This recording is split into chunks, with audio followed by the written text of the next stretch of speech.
بسم اللہ الرحمن الرحیم، السلام علیکم۔ میں ہوں آپ کا ہوسٹ کامران شیخ۔ آپ سب کو یقیناً شدت سے انتظار ہوگا کہ جو رمضان المبارک میں ہم نے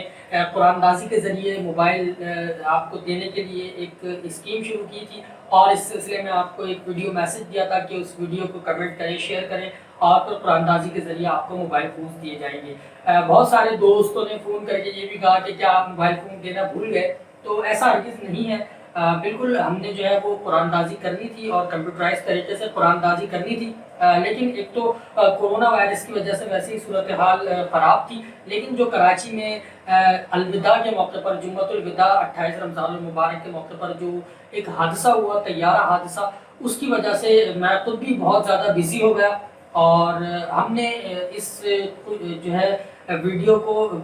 تو موجود رکھا، لیکن ہم نے اس اسکیم کو دینا مناسب نہیں سمجھا، چونکہ ایک بہت ہی افسوسناک واقعہ ہے، نہ صرف کراچی کے لیے، پورے ملک کے لیے، پوری دنیا کے لیے ایک بہت ہی افسوسناک واقعہ تھا۔ تو ہم نے بالکل ہمیں مناسب نہیں لگا کہ ایسے موقع پر ہم کوئی خوشی کا پیغام دیں اور آپ سے جو رمضان یا عید گفٹ کا وعدہ کیا وہ ہم آپ کو دے سکیں۔ کمپیوٹرائز طریقے سے ہماری قرآن اندازی جاری تھی، لیکن اس حادثے کی وجہ سے ہم نے اس کو فی الحال اس سلسلے کو روک دیا، اور میں خود بھی جو ہے وہ مصروف ہو گیا تھا، لیکن وہ قرآن اندازی جو ہے وہ انشاءاللہ تعالی ہم نے اس کی ڈیٹ کچھ ایکسٹینڈ کی ہے۔ انشاءاللہ تعالی 5 جون جمعۃ المبارک سے پہلے 5 جون، آج 28 مئی ہے، اور 5 جون جمعہ سے پہلے یہ قرآن اندازی کر دی جائے گی، اور جو خوش نصیب ہوں گے انہیں ان کا انعام دے دیا جائے گا۔ ویڈیو موجود ہے، ہم نے ڈیٹ ایکسٹینڈ کرنے کے ساتھ ساتھ آپ کا وقت بھی ایکسٹینڈ کیا ہے۔ آپ مزید اس کو شیئر کر سکتے ہیں، لائک کر سکتے ہیں، کمنٹ کر سکتے ہیں،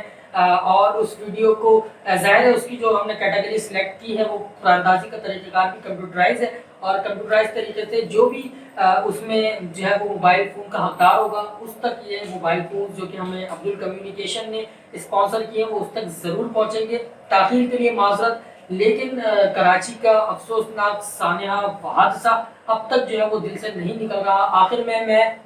آپ تمام دیکھنے والوں سے گزارش کروں گا کہ اس جہاز میں 97 افراد جو شہید ہوئے عملے سمیت، ان کے لیے دعا کریں، دعائیں مغفرت کریں، اللہ تعالیٰ ان تمام لوگوں کی مغفرت فرمائے۔ اور آخر میں یہ کہوں گا کہ آج کا دن بہت ہی قیمتی دن ہے، ہرگز مت بھولیے گا 28 مئی یوم تکبیر جب ہم ایٹمی طاقت بنے تو ہمارے تمام ہیروز کو سلام، اور